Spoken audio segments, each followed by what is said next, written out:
नमस्कार छात्रों। अब हम बात करेंगे देखिए इस वीडियो में अध्याय 7 के वस्तुनिष्ठ प्रश्नों की।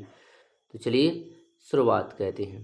ये रहा देखिए सबसे पहला प्रश्न आपके सामने है विकल्पों में कि वैश्वीकरण है। तो देखिए वैश्वीकरण क्या है। तो ये वैश्वीकरण है देखिए यहाँ पर जो विश्व का मंडलीकरण यानी सभी विश्व का एकीकरण कहना। तो विश्व का, चलिए ये हो जाएगा देखिए करेक्ट आंसर। दूसरा प्रश्न है कि निम्नलिखित में से वैश्वीकरण की विशेषता नहीं है। इसमें क्या लिखा हुआ है, नहीं है। तो विशेषता नहीं है तो वो है देखिए दूसरा, यानी अंतर्राष्ट्रीय वित्तीय लेन देन में शिथिलता। ये देखिए क्या है, नहीं है। तो यही क्या होगा हमारा करेक्ट आंसर। तीसरा प्रश्न है निम्नलिखित में से कौन सा देश वैश्वीकरण में प्रथम स्थान पर है। तो देखिए प्रथम स्थान पर है वो देखिए देश है स्विट्जरलैंड, यानी ऑप्शन चौथा। चौथा प्रश्न है कि वैश्वीकरण निम्नलिखित में से क्या है। तो ध्यान देंगे वैश्वीकरण क्या है। तो ये है देखिए यहाँ पर पूंजी का प्रवाह है। ये देखिए वस्तुओं का भी प्रवाह है और विचारों का भी प्रवाह है। यानी जब तीनों सही है तो एक करेक्ट आंसर क्या होता है, ऑप्शन चौथा यानी उक्त सही है। पांचवा प्रश्न है वैश्वीकरण निम्नलिखित में से किस विचारधारा पर आधारित है। तो ये आधारित है देखिए यहाँ पर उदारवाद पर आधारित। किस पर है, उदारवाद पर। छठा प्रश्न है भूमंडलीकरण या वैश्वीकरण समय एवं दूरी को मिटाता है। उक्त कथन किसका है। तो ये उक्त कथन है देखिए यहाँ पर डी हार्वे का। किस पर है देखिए, डी हार्वे का। चलिए सातवां प्रश्न है निम्नलिखित में से कौन वैश्वीकरण का विरोध नहीं कहता है। नहीं कहता है तो ध्यान देंगे ये नहीं कहता है बहुराष्ट्रीय निगम, यानी ऑप्शन 3। चलिए यहाँ पर आठवां प्रश्न है कि वर्ल्ड सोशल फोरम में कौन सम्मिलित है। तो इसमें देखिए उपरोक्त सभी शामिल है। हमने आपसे कहा था जब भी इस तरह का प्रश्न आए जिसमें ऑप्शन में क्या दिया रहे उक्त सही या उपरोक्त सही, तो वही क्या होगा करेक्ट आंसर। फिर आपको कुछ पढ़ना ही नहीं है। जैसे मानवाधिकार कार्यकर्ता, पर्यावरणवाद और मजदूर एवं युवा, ये क्या होंगे देखिए सभी सम्मिलित हैं। अब हम बात करेंगे आगे देखिए रिक्त स्थानों की। तो ये रहे देखिए आपके सामने रिक्त स्थान। और रिक्त स्थानों में देखिए आपके सामने पहला प्रश्न है यहाँ पर कि वैश्वीकरण की शुरुआत खालिस्तान में हुई थी। तो देखिए डेट बतानी है। तो ये हुई थी देखिए 1991 में प्रारंभ। दूसरा प्रश्न है वैश्वीकरण में विश्व एकीकृत होकर एक विशाल क्या बनाता है, एक वैश्विक बाजार बनाता है। तो देखिए करेक्ट आंसर क्या हो जाएगा, वैश्विक बाजार। तीसरा प्रश्न है वैश्वीकरण से आर्थिक क्षेत्र में खालिस्तान का जन्म होता है। तो वहाँ पर जन्म होता है देखिए प्रतियोगिता का। किसका जन्म होता है, प्रतियोगिता का, यानी कंपटीशन। अगला प्रश्न है आपके सामने चौथा के वैश्वीकरण के दौर में आर्थिक एवं सामाजिक प्राथमिकताओं का निर्धारण खालिस्तान कहता है। तो ये कहता है देखिए बाजार। तो यहाँ पर इसका करेक्ट आंसर क्या होगा देखिए, बाजार होगा। तो देखिए बाजार क्या कहता है, निर्धारण कहता है। अब प्रश्न में पांचवा के मैकडोनल्डीकरण वैश्वीकरण के खालिस्तान का संकेत देता है। तो ये देता है देखिए किसका प्रभाव का संकेत, सांस्कृतिक प्रभाव का संकेत। तो देखिए यहाँ पर सांस्कृतिक क्या हो जाएगा, करेक्ट आंसर हो जाएगा। छठा प्रश्न वैश्वीकरण के कारण संपूर्ण विश्व में वस्तुओं के व्यापार में खालिस्तान हुई है। तो ये क्या हुई है देखिए यहाँ पर बढ़ोतरी हुई है। तो ये देखिए यहाँ पर क्या हो जाएगा करेक्ट आंसर, बढ़ोतरी। चलिए तो इस तरह से देखिए यहाँ पर जो रिक्त स्थान थे वो देखिए समाप्त हुए। अब हम बात करेंगे यहाँ पर देखिए जोड़ियों की। तो ये रहेंगी देखिए आपके सामने जोड़ियाँ। पहली जोड़ी है देखिए यहाँ पर, चलिए इसके लिए हम यहाँ पर देखिए थोड़ा इसका इस्तेमाल करेंगे तीर का। चलिए पहला प्रश्न है भारतीय प्रतिभूति एवं विनिमय बोर्ड। इसका देखिए करेक्ट आंसर क्या हो जाएगा, इसकी स्थापना हुई थी देखिए 1994 में। तो ये वाला होगा। अगला प्रश्न है यहाँ पर कि भारत में आर्थिक सुधारों की योजना की शुरुआत। या देखिए जिसे भारत में वैश्वीकरण कहा जाए या जिसे वैश्वीकरण, ये तीन में से किसी भी तरह के पॉइंट आते हैं। या तो कहे भारत में आर्थिक सुधारों की योजना तब, या भारत में वैश्वीकरण की शुरुआत तब, या खाली वैश्वीकरण।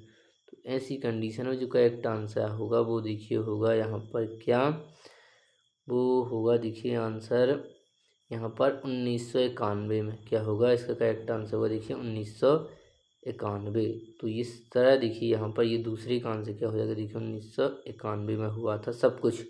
तीसरा प्रश्न है वैश्विक ग्राम का निर्माण। तो ये हुआ था देखिए वैश्वीकरण के नाम से जिसे कहा जाता है। इस ये हो जाएगा देखिए तीसरे का फर्स्ट आंसर। चलिए हम इसका यहाँ पर थोड़ा सा कलर चेंज ये हो जाएगा देखिए। चौथा प्रश्न है कि वैश्वीकरण के समक्ष चुनौतियाँ। तो ध्यान देंगे वो चुनौतियाँ हैं प्रतियोगिता को बनाए रखना यानी कंपटीशन को बनाए रखना। तो ये होगा देखिए यहाँ पर इसका करेक्ट आंसर। चलिए अब हम बात करेंगे एक जोड़ी की और कि वर्ल्ड सोशल फोरम की प्रथम बैठक 2001 में ये देखिए कहाँ हुई थी, ब्राज़ील में पोर्टो अल्गेरे।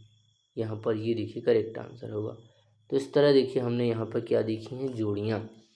अब हम बात करेंगे देखिए एक वाक्य वाले प्रश्नों की। देखिए सबसे पहला प्रश्न है यहाँ पर कि किसी देश के अन्य देशों के साथ वस्तु, सेवा, पूंजी तथा बौद्धिक संपदा के अप्रतिबंधित आदान प्रदान को क्या कहा जाता है। उसे कहा जाता है देखिए यहाँ पर क्या कहा जाता है वैश्वीकरण। क्या कहा जाता है वैश्वीकरण कहा जाता है। या इसी का इसी को देखिए दूसरा नाम है भूमंडलीकरण। तो आप कुछ भी याद कर सकते हैं।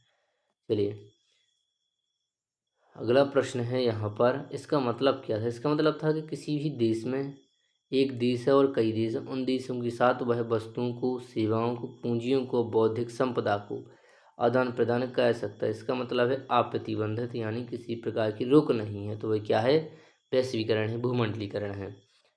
दूसरा प्रश्न है यहाँ पर लिखा हुआ देखिए विश्वग्राम की संरचना को भी क्या कहा जाता है वैश्वीकरण। चलिए दूसरा प्रश्न है किस विद्वान ने वैश्वीकरण को विभिन्न राष्ट्रों की सीमाओं की आर पार प्रबंधकीय विस्तार की क्रियाशील प्रक्रिया बताया है। तो ये बताया देखिए एडवर्ड एस हर्शन ने बताया है। ये हो जाएगा देखिए यहाँ पर करेक्ट आंसर।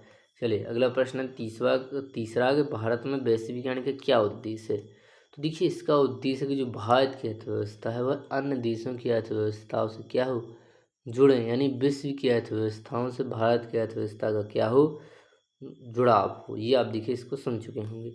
चलिए चौथा प्रश्न है कि वैश्वीकरण का कोई एक परिणाम बता दीजिए। तो एक परिणाम हो सकता है जो परीक्षा दिन में लिखा हुआ है कि ये देखिए विभिन्न देशों के बीच व्यापार एवं निवेश में वृद्धि हुई है। तो देखिए क्या हुआ है आप एक शब्द में याद कर सकते हैं कि निवेश में क्या हुई है देखिए वृद्धि। तो विदेशी निवेश में क्या हुई है देखिए वृद्धि। तो निवेश में वृद्धि और इसके आगे एक शब्द जोड़ सकते हैं आप क्या विदेशी निवेश यानी विदेश के लोगों ने भारत में क्या किया है निवेश किया है। अगला वैश्वीकरण के विरोध में स्थापित हुई एक अंतर्राष्ट्रीय संस्था का नाम बताइए जिसके विरोध में है। देखिए इस पूछा है जो विरोध में है तो वो है देखिए यहाँ पर वर्ल्ड सोशल फोरम।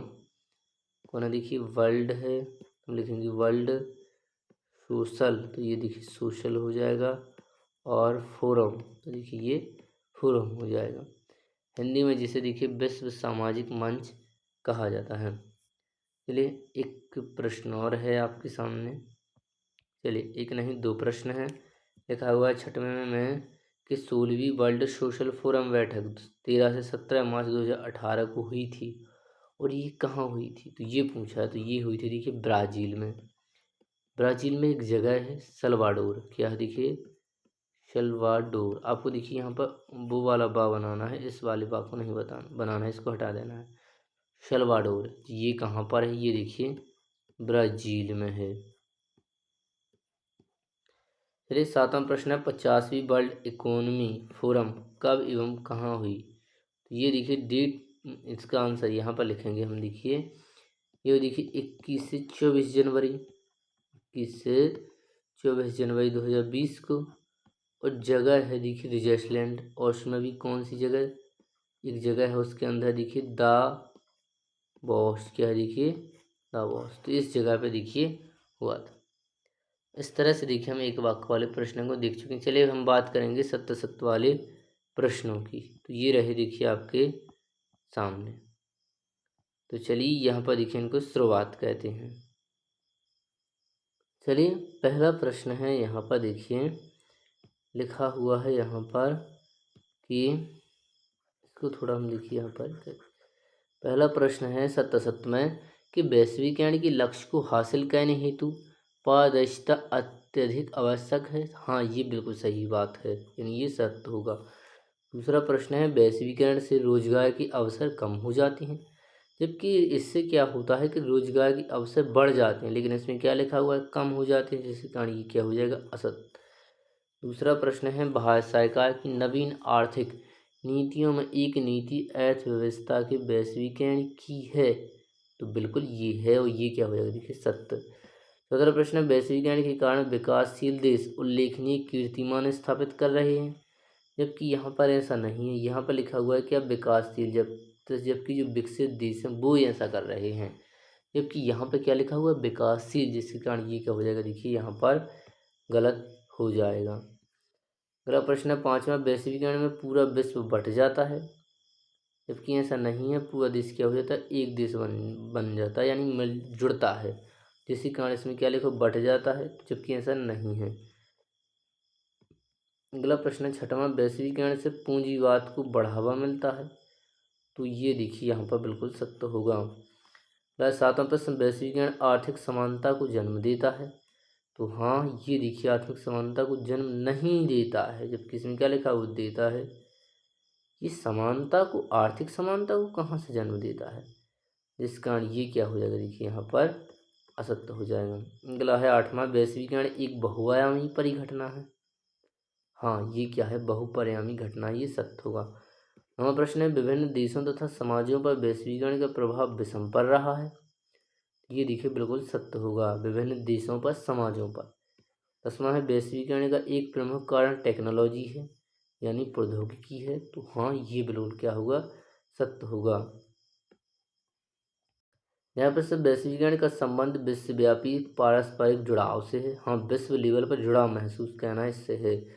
हमारा प्रश्न है वैश्वीकरण के आलोचकों का तर्क है कि इससे सांस्कृतिक समरूपता आएगी, जबकि आलोचक का मतलब होता है, देखिए बुराई कहने वाला। इसमें क्या लिखा हुआ है कि समरूपता आएगी, यानी देखिए बुराई कहने वाले भलाई की बातें नहीं कह सकती हैं। इसमें क्या लिखा हुआ है, सांस्कृतिक समरूपता, यानी संस्कृति एक जैसी हो जाएगी। तो यहाँ पर बुरे लोग अच्छा ही नहीं कह सकते, ये देखिए गलत होगा।